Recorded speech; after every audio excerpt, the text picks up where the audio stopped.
के साथ में आपदा प्रबंधन को लेकर सर किस तरह की चर्चा रही, क्या कुछ विशेष निकल कर आया सर? बड़ी अच्छी बैठक हुई है डिज़ास्टर मैनेजमेंट के ऊपर।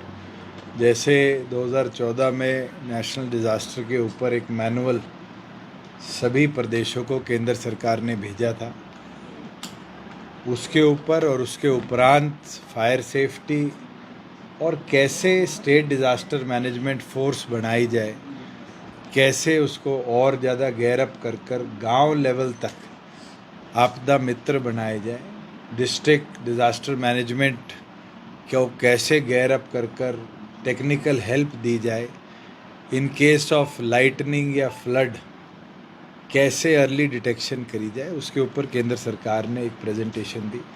और मुझे खुशी है कि हरियाणा ने लगभग सभी जो हमारा डिज़ास्टर कोड था उसको फॉलो करते हुए मापदंड पूरे करे। 2-3 इश्यूज़ थे जिसके अंदर हमें और अच्छा करना है, और हमने एक टारगेट लिया है कि बाय दिसंबर 2023 हम उसको अचीव करेंगे। जैसे हर गांव में 22 के 22 ज़िले में आपदा मित्र बनाने की जो विज़न है उसको अचीव करने का। एक जो स्टेट डिज़ास्टर के बाद डिस्ट्रिक्ट डिज़ास्टर बोर्ड बनता है उसको हम कैसे आगे ब्लॉक और विलेज डिज़ास्टर कमेटी तक हम ले जाएं, इसके ऊपर अब हम प्राथमिकता से काम करने का कार्य करेंगे। हरियाणा प्रदेश ने पिछले 3 वर्षों में 300 करोड़, फिर 500 करोड़ और इस बार 1100 करोड़ फ्लड एंड ड्रॉट के लिए प्रदेश के अंदर सैंक्शन किया है, जिससे जो हमारे लो लाइन एरियाज़ थे जहां महीनों महीनों पानी रहता था, वहां पाइपलाइन और पंप्स के माध्यम से कैसे इरिगेशन कनाल्स में पानी को निकाला जाए, कैसे रिजर्वॉयर्स बनाकर इस पूरी गतिविधि को मॉनिटर किया जाए। और उसके साथ जो सबसे महत्वपूर्ण चीज़ है कि प्रदेश के अंदर कैसे जो हम कह सकते हैं कि आपदाएं जिसको हम फोर्स ही नहीं कर सकते, उसका अर्ली डिटेक्शन किया जाए। और लाखों मैसेजेस इस साल भी हमने भेजे हैं जिसके अंदर लोगों को बारिश का किस फोर्स के साथ विंड्स रहेंगी ये अर्ली डिटेक्शन कर हमने दिया है। मगर एक नई चीज़ केंद्र सरकार ने आज बताई है कि जब फायर जैसी आपदा लाइटनिंग से होती है उसके लिए भी अर्ली डिटेक्शन का सॉफ्टवेयर तैयार कर लिया गया है। और अब हम जल्द मैं भी बैठक करके और हमारे अधिकारी, क्योंकि डिप्टी कमिश्नर नोडल है डिस्ट्रिक्ट्स के अंदर इस तरह के एक्टिविटी को देखने का, उनके माध्यम से भी विलेज लेवल तक कैसे लाइटनिंग की भी जो आसार रहते हैं जिनसे घरों को, जान माल को नुकसान होता है, उससे बचने का भी अर्ली डिटेक्शन प्रोग्राम हम प्रदेश में शुरू करेंगे। मैंने एक आग्रह ज़रूर गृह मंत्री जी से किया है कि प्रदेश के अंदर न्यूक्लियर पावर प्लांट गोरखपुर में बन रहा है, 2029 के अंदर उसकी कमिश्निंग डेट है। स्टेट डिज़ास्टर फोर्स जो बनी है उसमें हमने 260 हरियाणा पुलिस के जवान IRB के ट्रेन कर दिए हैं। मगर न्यूक्लियर पावर प्लांट जैसी व्यवस्था और 2, एक हमारे बठिंडा बॉर्डरिंग स्टेट में और एक पानीपत में रिफाइनरी और एयरफोर्स और इस तरह की अलग गतिविधियों की वजह से हम लैंड हिसार में जल्द से जल्द एलोकेट कर देंगे अगर केंद्र सरकार की अनुमति आए। और एक बटालियन NDRF की भी हिसार के आसपास स्थापित करी जाए कि न्यूक्लियर पावर प्लांट की मॉनिटरिंग और इन केस ऑफ एनी कोई इमरजेंसी हम उसको डील कर पाएँ।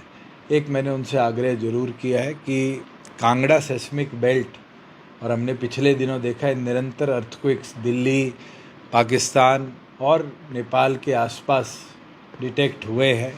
आज भी छोटे तीव्र का एक अर्थक्वेक आया है कि एक कांगड़ा सेस्मिक बेल्ट के लिए चंडीगढ़ में, जिसमें हरियाणा, हिमाचल, पंजाब का जॉइंटली कमांड सेंटर बनाया जाए कि कल अगर इस तरह की आपदा कोई आती है तो उससे डील करने के लिए अर्ली डिटेक्शन के माध्यम से लोगों तक हम वार्निंग भी पहुंचा पाए और आपदा को कहीं ना कहीं जान माल के नुकसान की तरफ ना ले जा पाए। मैं ये मानता हूँ कि अनेक प्रदेश के मंत्री मुख्यमंत्री आज आए थे। उनके व्यू पॉइंट्स के अंदर से भी 2-4 ऐसे विषय हैं जिसको हम हरियाणा में टेकअप करेंगे और आने वाले समय में आपदा से लड़ने के लिए मुझे लगता है कि बाद में रिलीफ देने की बजाय आज हम अर्ली डिटेक्शन की ओर जाकर पहले प्रिकॉशन अगर हम ले पाएंगे तो बहुत बड़ा हादसा होने से हम रोक पाएंगे। सर, हरियाणा की बात करें तो कौन कौन सी ऐसी जगह हैं जहाँ प्राकृतिक आपदा और किस तरह की प्राकृतिक आपदा के चांस ज़्यादा होते हैं? देखिए, फ्लड्स हमारे 12 ऐसे डिस्ट्रिक्ट्स हैं जिसमें आने का प्रभाव रहता है और निरंतर वहाँ पर जितने वाटर कोर्सेज हैं उनकी सफाई के लिए सरकार हर वर्ष पैसा देती है। पिछले दिनों हमने डाइविंग के लिए तिलियार लेक हो, मानसरोवर कुरुक्षेत्र हो, ब्रह्म सरोवर कुरुक्षेत्र हो या हमारा हथनीकुंड बैराज हो, वहाँ पर अनेक बच्चों को डाइविंग का प्रशिक्षण दिया है। अब गांव लेवल पर जो हमारे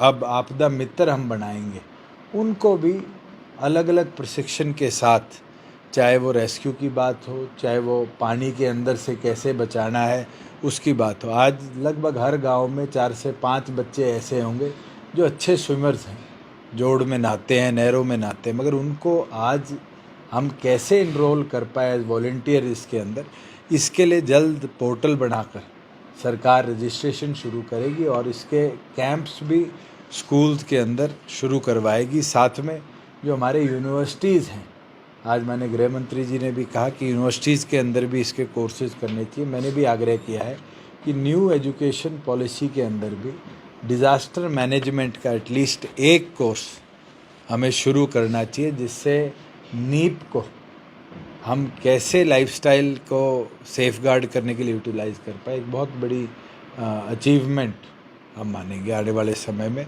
और डिज़ास्टर एक ऐसी चीज़ है जिसके अंदर मुझे लगता है कि अगर हम भूकंप जो गुजरात में आया था या साइक्लोन जो उड़ीसा में आया था, चाहे वो नेपाल में आया हो, एज अ नेशन हम सभी एक होकर वहाँ जो लोग प्रताड़ित हुए, जिन लोगों के घर टूटे, जिन लोगों के परिवार के सदस्य छीने गए, उनके साथ खड़े हुए एज अ फैमिली। और मुझे लगता है आज अगर हम रिलीफ और रिहैबिलिटेशन की बजाय प्रिकॉशन अर्ली डिटेक्शन में चले जाए तो हम बहुत बड़ी जान माल को आने वाले भविष्य में भी बचा सकते हैं। तो एक सवाल जो इससे राजनीति चल रही है, लगातार बयानबाजी आ रही है, कल भी निर्दलीय मिले और कहने लगे गठबंधन नहीं होना मुझे चाहिए। बारी बारी ये कहते हुए भी अच्छा नहीं लगता कि आप लोगों के पास भी एक ही सवाल है, मगर मैं बड़ा क्लियर हूँ। मुझे लगता है मुख्यमंत्री जी बड़े क्लियर हैं। अलायंस स्टेबल है, अलायंस अच्छा चल रहा है और अच्छा चलता रहेगा। लेकिन सर, प्रभारी जिस तरह की ये प्रैक्टिस उनकी चलती हुई नजर आ रही है, निर्दलीय विधायकों से विधायक बयान ले रहे हैं बाहर मिलते हुए नजर आ रहे हैं, उस कोई भी प्रैक्टिस को क्या? व्यक्ति जिसको कोई प्रभार दिया जाता है वो अपना काम करता है। आज मेरी जिम्मेवारी डॉक्टर अजय सिंह चौटाला जी ने प्रदेश के 22 जिले सभी 90 विधानसभा के अंदर जाने की लगाई है।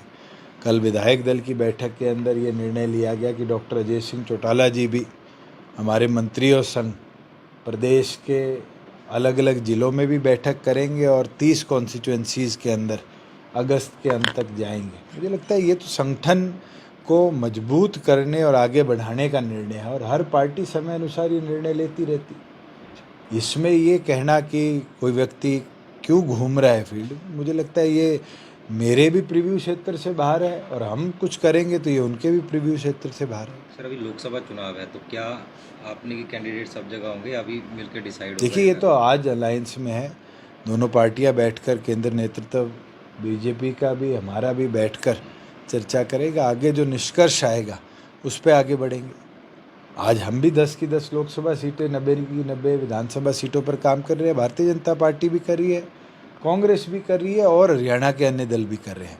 पीछे आम आदमी पार्टी ने भी जींद के अंदर आकर रैली करी है। मुझे लगता है पॉलिटिक्स के अंदर सबको ये अधिकार है कि वो बैठकर अपनी बात को जनता तक पहुंचाए। फिर तो जनता का मत है और उस मत से ही जो जीत के आता है वो फिर आगे प्रदेश के हित में काम करता सर, अलायंस में कोई फार्मूला तय होगा कितनी सीटें लोकसभा? है। मुझे लगता है बहुत अर्ली है आज कहना। अभी तो राजस्थान के चुनाव है और राजस्थान के चुनाव के बाद ही इसके ऊपर कोई चर्चा होगी। Thank you sir. राजस्थान में आप